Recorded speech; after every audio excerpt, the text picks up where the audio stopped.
And as hopefully you just heard, we are recording this meeting, webinar. Hi, my name's Norman Cates. I am one of the chairs of CoNZealand, and Kelly Bueller is the other chair. Yep. Just say a few words, Kelly. Hi, I'm Kelly Bueller. I'm the business chair. And I'm the chair of experience. And it has been an experience today because I woke up this morning to find my power was off. And in terms of components to having anything virtual, power is a really essential one. But we are broadcasting on an iPad and an iPhone. It's great. And Kelly is from sites far north.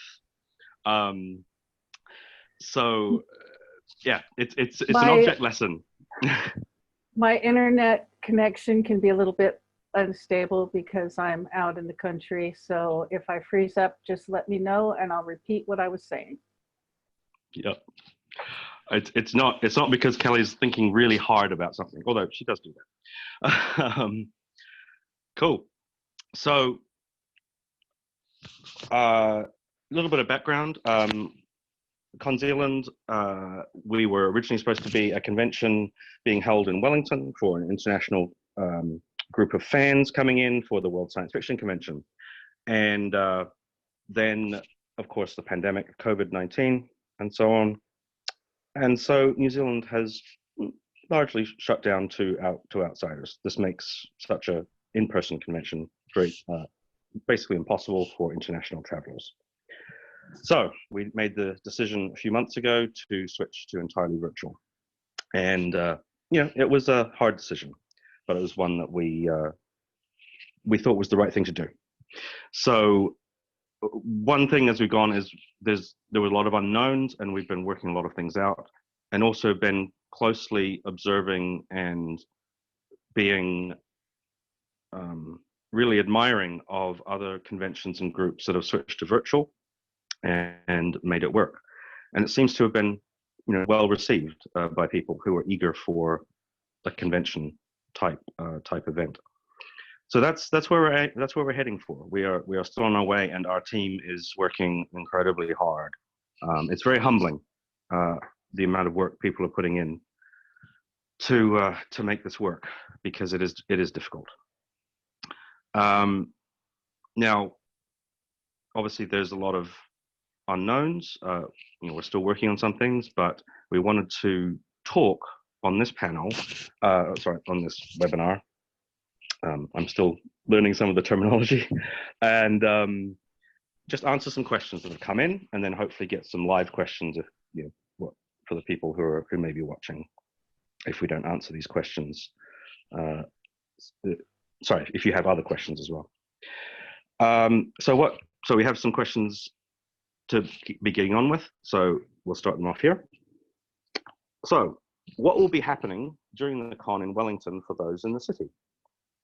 So I at know the that moment, one. Go. So right now we haven't made any final decisions about what will be happening in Wellington. However, if anything happens in Wellington, it would be probably one evening in one of the venues around town. We don't expect to have very much going on. I know that the venues have just reopened and we can have gatherings of up to 100 people, but due to the arrangements that we've made to put things online for the rest of the world, we won't have the opportunity to have more really than a reception sort of evening in Wellington, if anything. So that's where we are with that.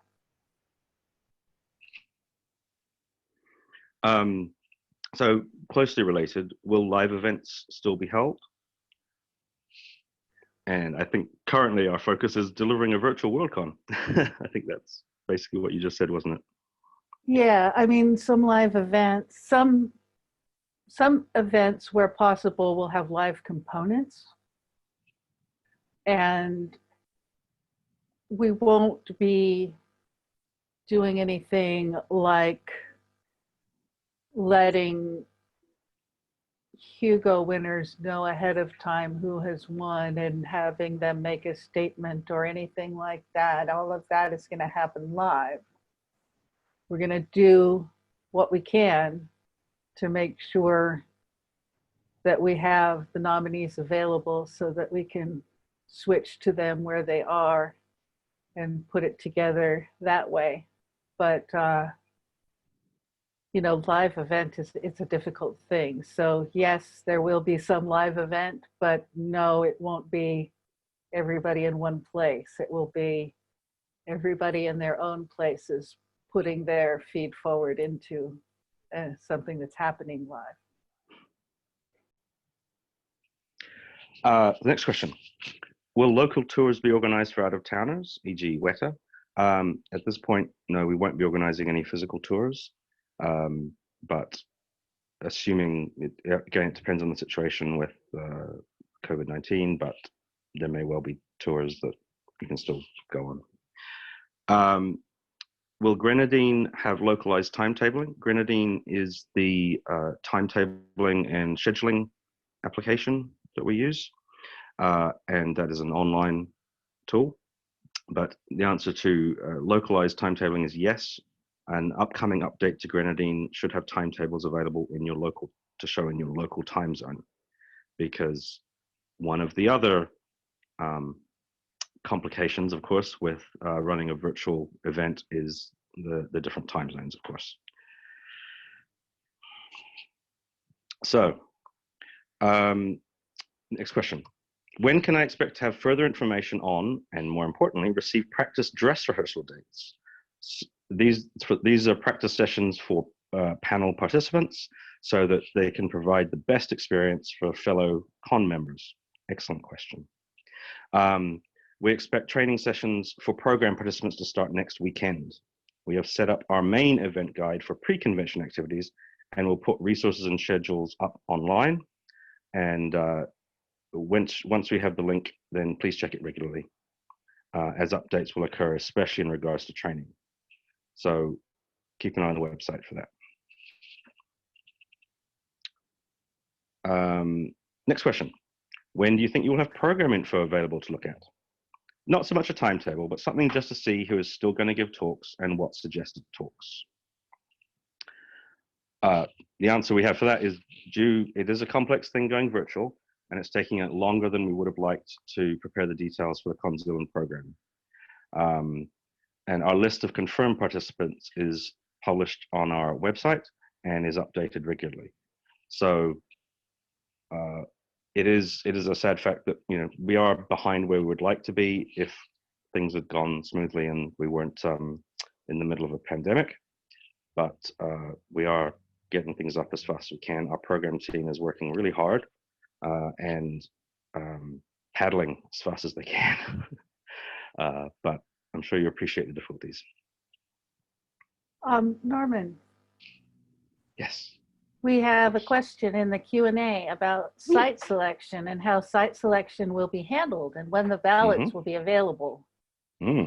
So site selection will be handled. I can see that Colette is in the audience, so I'm hoping that she'll give me some guidance here. It's my understanding that site selection will be handled both by mail and online. Yep, the answer I have here, which I believe is from Colette, is the ballot for site selection for the 2022 Worldcon will be posted when the online advanced membership fee token payment system is online and available, which we expect to be the next week or so. So it should be coming out soon, and there'll be a token so you can vote online. So I hope that helps you out, Keith. Thank you for the question, and sorry to interrupt you, Norman. You can go back to your regularly scheduled program.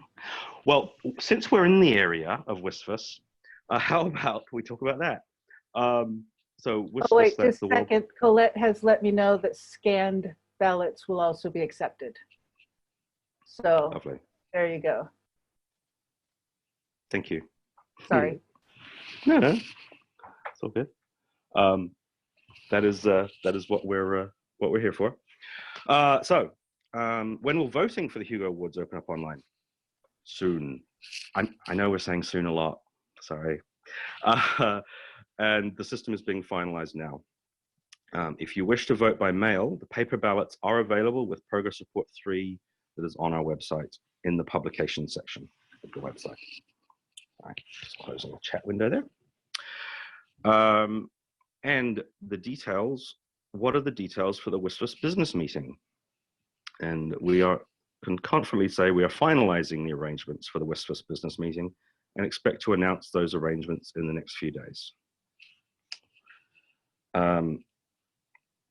Cool. So, do we have any other questions in the Q&A, or do we want There's no more questions in the Q&A. That was all we have right there. If anybody has any questions for the Q&A, please let us know. I have a couple more here. Okay. In previous Worldcons, in previous Worldcons I've been to, there have also been creative writing workshops, and you've had to sign up for well in advance, as everyone needs to submit a piece of writing which is critiqued ahead of time.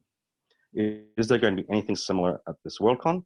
And if so, when will we expect to hear about signups?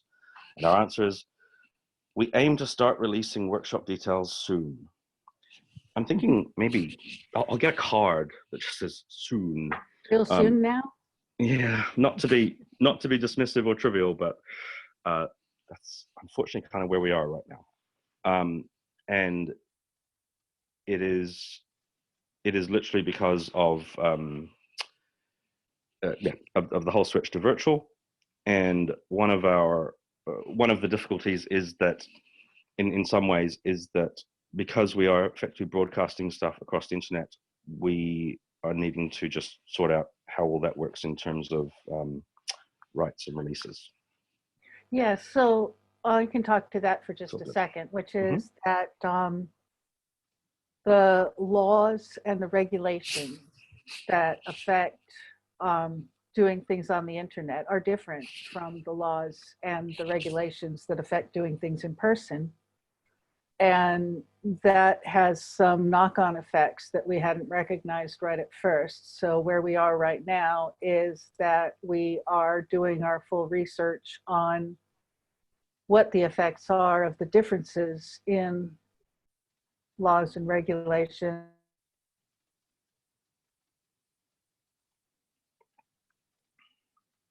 need for as much of the stuff as possible so that we can make this happen as much like an in-person Worldcon as possible. You froze up for a second there, Kelly. Maybe go back one sentence. Just so that we can make this as much like an in-person Worldcon as possible. Yeah. So, yes, when we say yes, we're going to go virtual, it opens a whole can of worms. So one other thing that we wanted to emphasize about program is our program team, crew, really trying to make CoNZealand as interactive and engaging as possible. And we know people don't want to just sit in front of their computer screens and watch video for hours on end, because conventions like Worldcons and many other conventions, they're about the interactivity and coming together as a group of people, talking, having those conversations, being able to interact with people, not just with screens and so on. And we appreciate the that any virtual event is not the same as an in-person event, but due to other conventions such as Balticon and others that we've engaged with, we've seen pretty amazing results where it starts to feel like an in-person convention. So within those limitations, those are our goals, and we're very grateful for the people and groups who have, they are forging some of those paths and showing us what, helping us see what does and doesn't work. And indeed, we're trying to work with those people.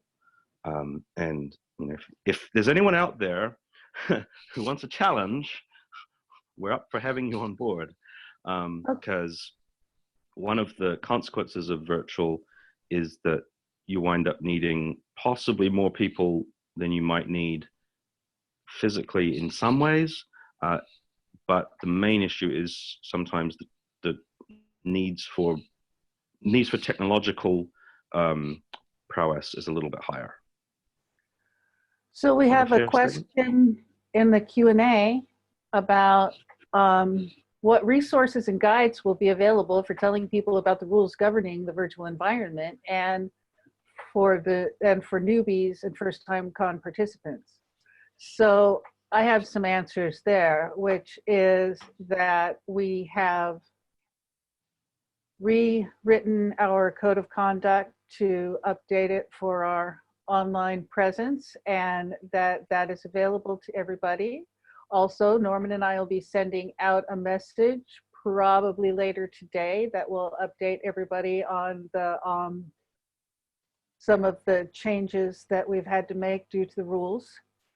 And what we plan to do from the rules and regulations point of view is to have everybody click through at the beginning a basic outline of the rules and the code of conduct so that you understand that by the time you enter the virtual space that we'll be sharing. Then we'll also have some simple guides available for the basics of how the different software platforms that we're using work and how to interact with them. And we'll also be having not everything, because we've got some surprises for y'all, but much of our virtual space will be opening a bit early so that people can wander around and learn things and practice interactions. And we'll have a few early events so that people can learn more about that. We still expect to be able to do some of the things that Worldcons traditionally do, orientation tours, docent art tours, things like that. And we do have guides for basic information. I think that one of the best things you can do if you're concerned about your own ability to use all of these platforms is to practice ahead of time. Find some friends who use them. I mean, the thing with Discord, I had never used Discord. And I've learned how to use it, and it's really given me an appreciation of how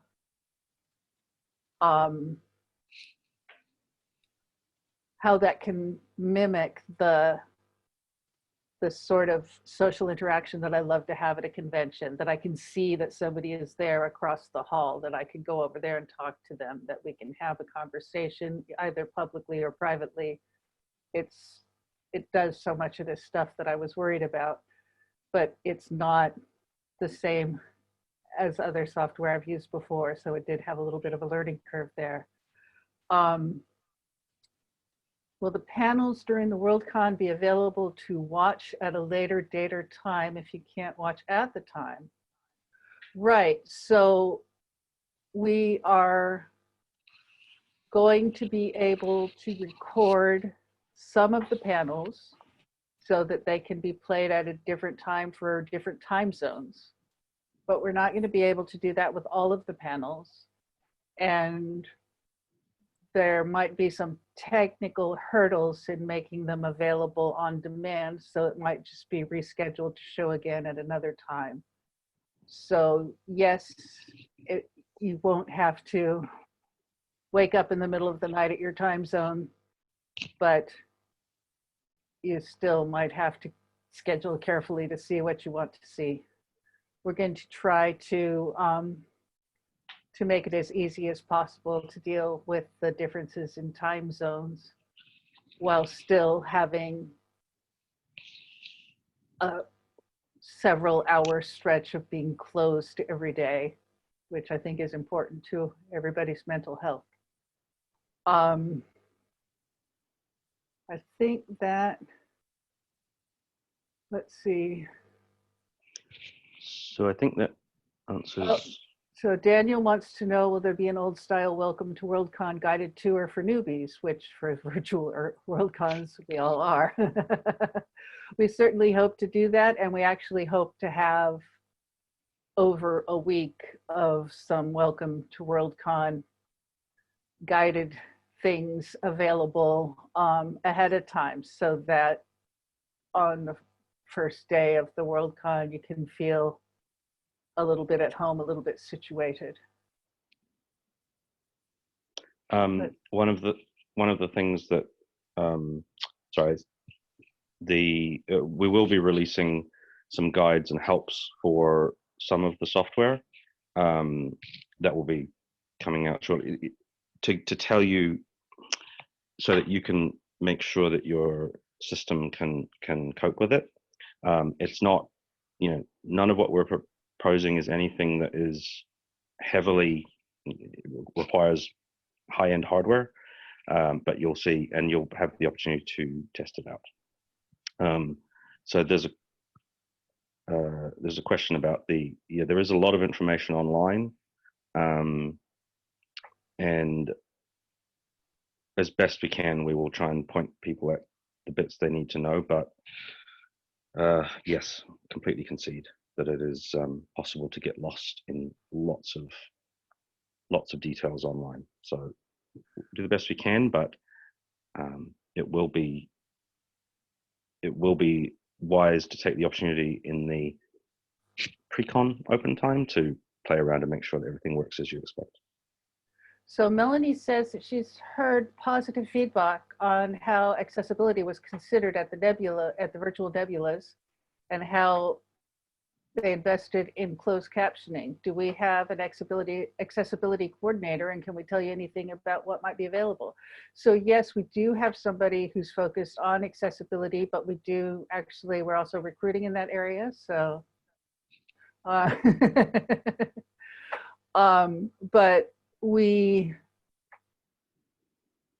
we do have a plan to invest in closed captioning. We won't be able to afford to do the highest end closed captioning on everything, but we will have some good closed captioning on our major events, and we will use some of the less perfect AI-based closed captioning in. Yep. Provide and what we can spend to do it. And so we will have as much available as possible. So we do have a lot of work doing in that. And I see another one is here for accessibility. So accessibility falls under our member services, which is Perky in Australia. And if anybody would like to volunteer to help with accessibility and help to coordinate that, I'm sure that Perky would love your help. Yep. So that's what I've got for the accessibility. If you need more specific answers, please let me know.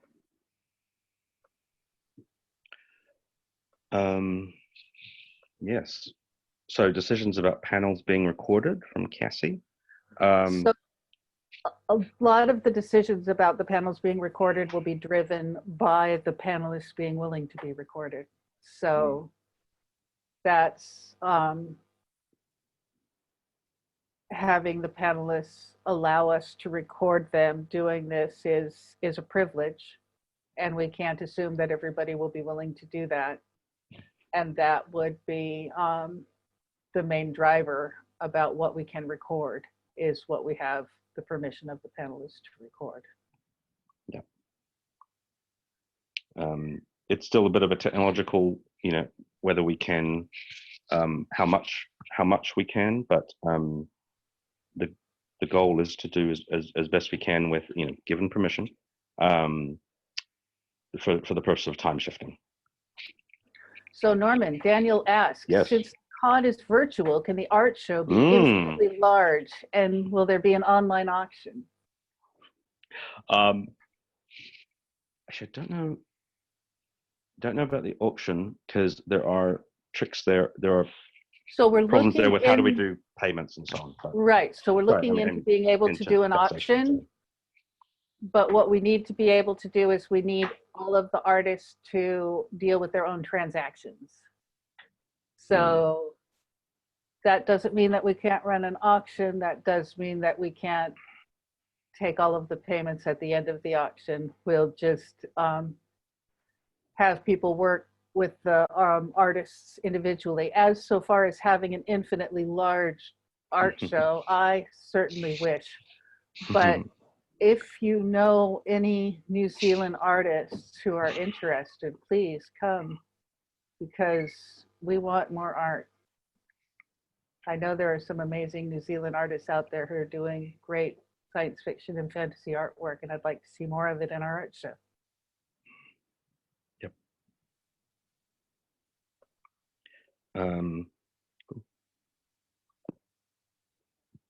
Okay.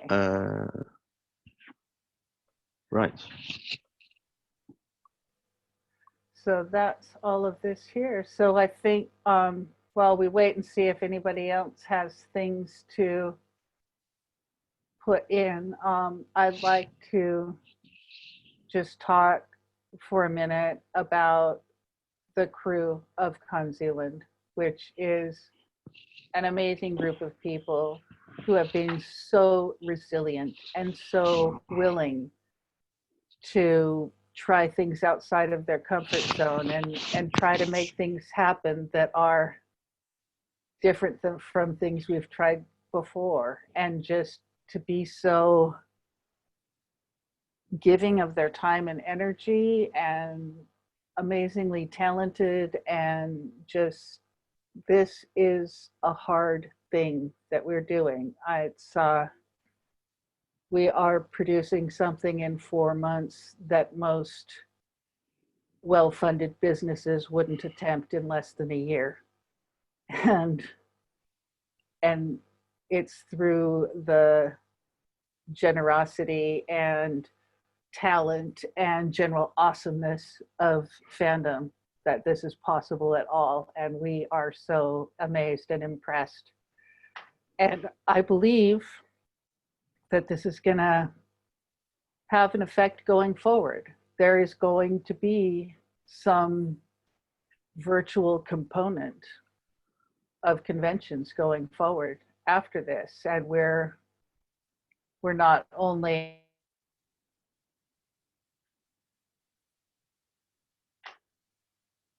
and to gather together the documentation from everything that we come across to put stuff together so that the future people who want to do something virtual, whether it's out of need or just out of want, can have the basis to start from, so that they don't have to start from scratch. Yeah. I absolutely what Kelly said, and it's humbling because I think with any convention, any Worldcon, any event, volunteers are coming in and they're doing this out of love, and it is humbling to have these immensely talented people who may be past Worldcon chairs. They've been division heads for things. They work in other departments. The thing is that it's about making a Worldcon happen, and this isn't the Worldcon that we set out to do.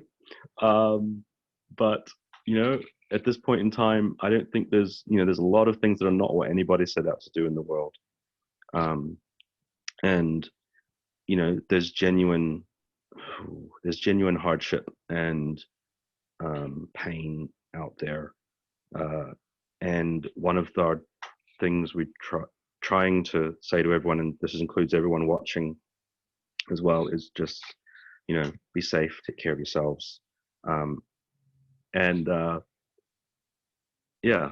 it's just these events are not, I've said we're not saving lives here, but somebody said to me the other day, maybe not, but these kinds of things, they help us connect and help us remember, you know, I don't know, remember our humanity, perhaps. I don't know if that's quite the right phrasing, but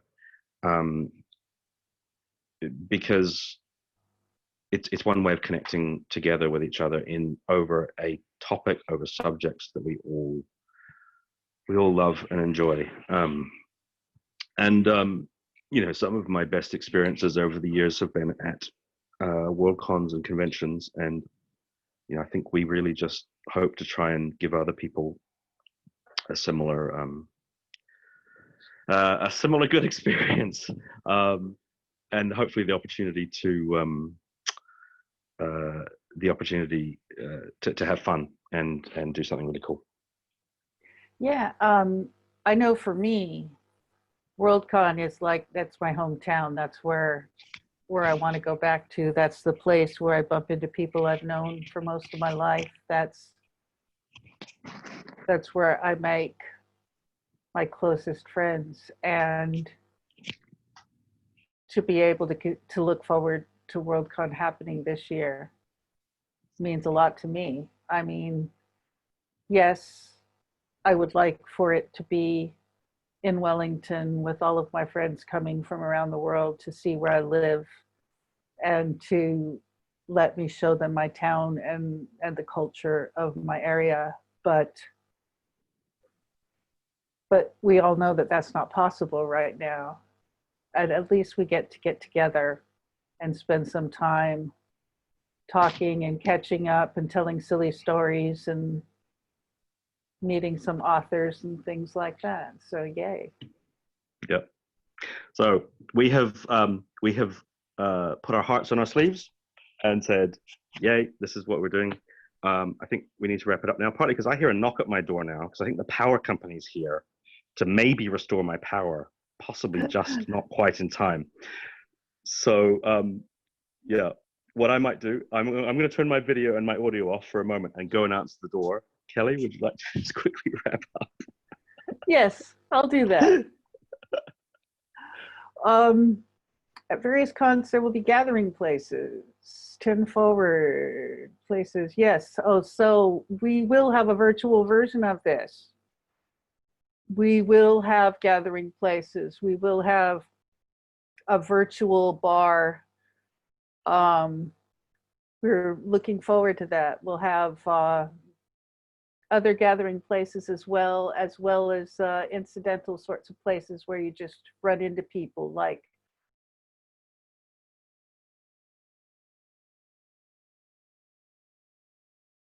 and we'll be able to make it happen. If anybody has any further questions, you can write to us at chairs@CoNZealand.nz, and we really appreciate you coming and asking your questions now, and we really appreciate you caring about this convention. Thank you so much.